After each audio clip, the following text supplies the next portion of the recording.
감격의 순간을 떠올리며 지금부터 제78주년 광복절 봉축식을 시작하겠습니다.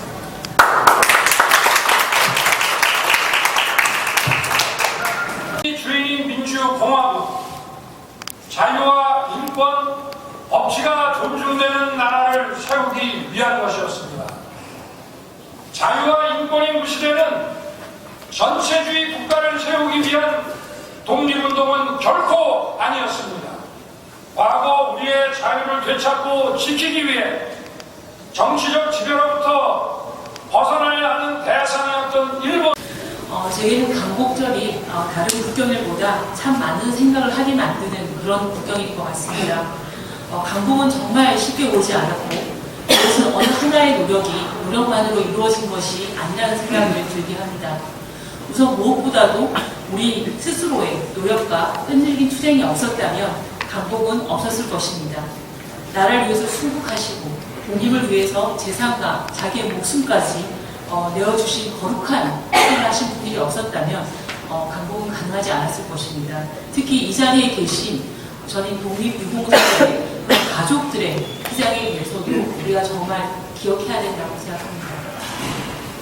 둘째로 우리를 돕는 많은 친구들이 있었습니다.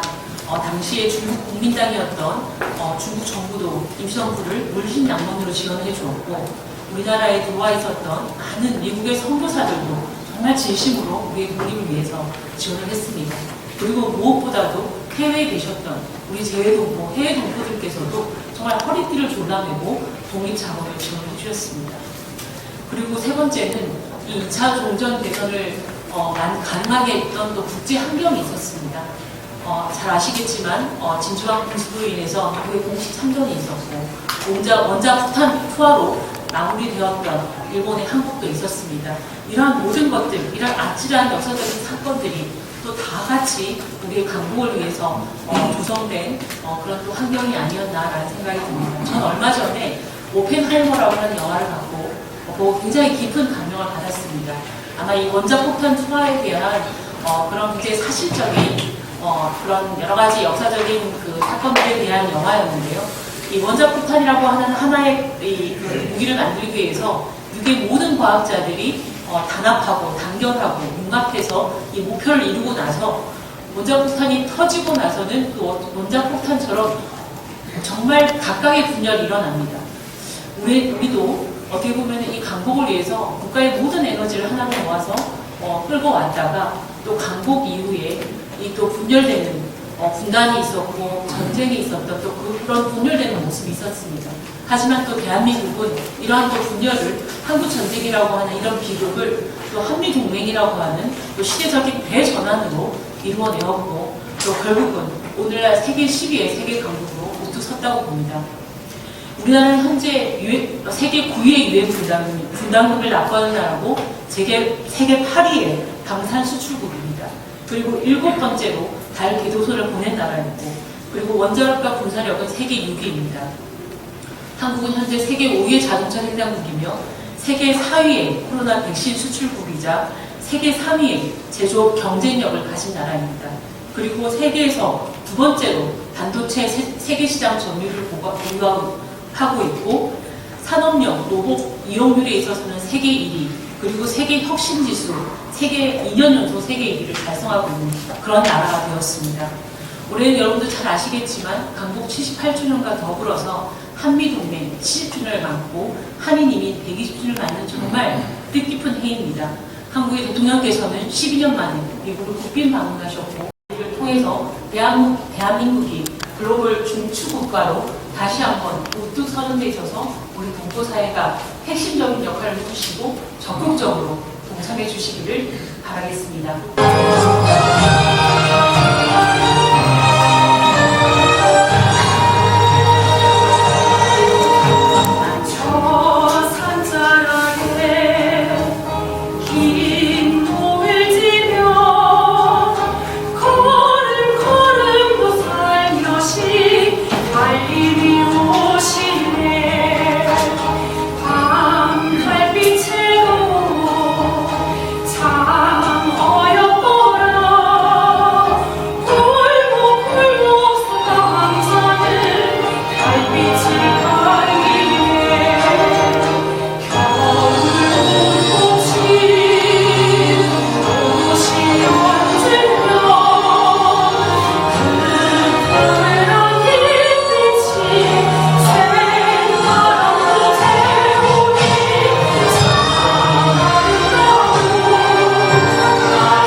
독립군 양성을 하셨습니다.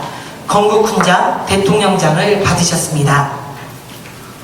독립유공자 노태준님은 노백민 장군의 차남으로서 강복군 출신 독립운동가이자 언론인이었습니다. 건국훈장 독립장을 받으셨습니다. 독립유공자 김동협님은 1943년 3월 비밀결사 순국회를 조직하고 특별훈련생 40명을 규합하는 등 항일활동에 앞장서셨습니다. 1971년 시애틀 형제교회, 1974년 시애틀 한인장로교회를 설립하셨습니다. 건국훈장, 애족장을 받으셨습니다. 독립유공자 박승호님은 원동교회 목사로서 3.1운동의 정교우 동원 만세 시위로 투옥되셨으며 1920년 미국 의원 내한시에 한국 독립호소운동을 하셨습니다. 건국훈장, 애족장을 받으셨습니다. 독립유공자 박세건님은 독립유공자 박승호님의 아들이시며 1919년 3월 1일 선천에서 만세 시위운동을 주동하다 투옥되셨습니다. 건국훈장, 독립장을 받으셨습니다. 활동을 하셨습니다. 건국훈장, 애족장을 받으셨습니다. 독립유공자 장수사님께서는 1919년 시흥군 독립만세 시위 거사를 주동하여 투옥되셨습니다. 건국훈장, 애족장을 받으셨습니다. 독립유공자 박오기님은 1919년 광주지역 독립만세운동으로 투옥되는 고초를 겪으셨습니다. 대통령 표창을 받으셨습니다. 오늘 점점 의미가 희미해져가고 잊혀져가는 광복절 정신이 차세대들에게 잘 전달되어 이들의 광복의 정신을 계승 발전하자는 의미로 오늘 내빈으로 모셨습니다. 10년이면 강산도 변한다는데 우리 선조들께서는 무려 35년이라는 긴 시간 동안 일본의 나라를 빼앗긴 채 수많은 고통을 견뎌내야 했습니다. 그들은 우리의 이름과 언어는 물론 그 어떤 한국적인 것도 사용할 수 없게 하였습니다. 게다가 강제로 노동과 징병, 위안부를 강행하였고 그로 인해 우리 선조들께서는 심한 신체적, 정신적 고통을 견뎌야만 하셨으며 원치 않는 전쟁 참전으로 목숨까지 잃으셨습니다. 이 35년 동안 우리 국민들은 어떻게 하였을까요? 조국 독립을 꿈꾸며 모두가 힘을 합쳐 투쟁하였습니다. 김구 선생님께서는 상해에 임시정부를 세워 독립운동단체인 한인애국단을 이끄셨고, 유건순 누나는 어린 나이임에도 불구하고 위험을 무릅쓰고 태극기를 휘날리며 대한독립 만세를 외쳤습니다. 또한 윤봉길 이사는 물품 폭탄으로 일본 군을 차단하셨고, 안중근 이사는 네 번째 손가락을 잘라 혈서까지 쓰시며 의지를 다지셨습니다. 이같이 많은 영웅들이 목숨 걸고 싸우셨기에 꿈에서도 그리던 독립을 실현시킬 수 있었다고 생각합니다.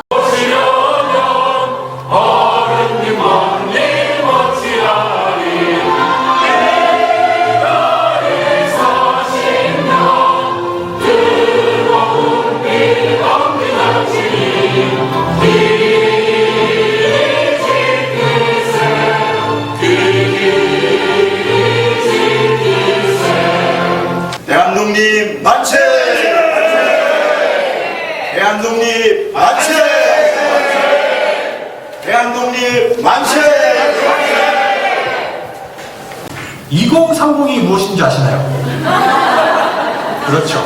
2030년 우리 부산 세계 박람회를 유치하고 있는 그 2030년을 의미합니다. 그래서 제가 오늘 나와서 좀 설명을 드릴 건데요. 세계 박람회는 인류 문명의 발전을 돌아보고 현재 인류가 직면한 과제 해결 및 미래의 발전 전망을 보여주는 세계 박람 기구 공인 행사로 월드컵, 올림픽과 함께 세계 3대 축제로 분류되며 경제문화 올림픽이라고 불리고 있습니다. 특히 세계 박람회는 인류 과제에 대한 비전을 모색하고 산업기술 및 문화를 함께 즐기는 축제의 장이라 할 수 있습니다. 대한민국이 개최하고자 하는 2030 부산 세계 박람회는 세계의 대전환, 더 나은 미래를 향한 항해라는 주제로 기후변화, 양극화 같은 인류사회 공통 위기에 대한 해결책을 논의하는 거대의 장이 될 것입니다. 특히 대한민국은 개도국에서 선진국으로 발돋움한 경험을 바탕으로 세계 각국과 문제 해결 방안을 고민하고 비전을 제시할 예정입니다.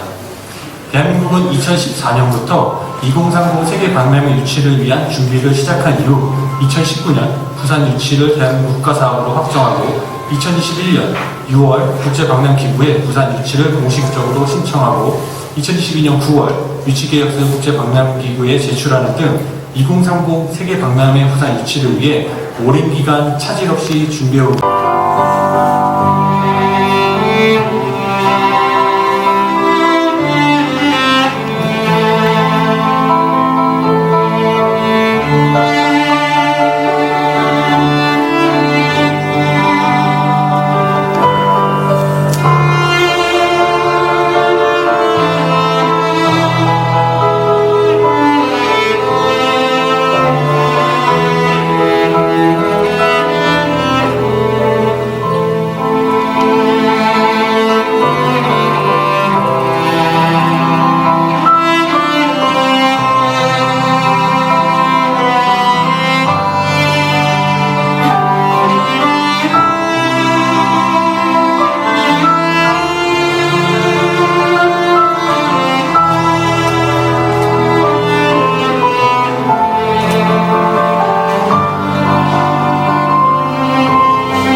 엑스포 유치는 코로나 팬데믹으로 대전환의 시기를 맞은 인류에게 앞으로 나아가야 할 길을 제시해줄 교류와 공존의 장이 뿐 아니라 국제사회에서 대한민국의 위상을 이전과 비교할 수 없을 만큼 더 높일 것입니다.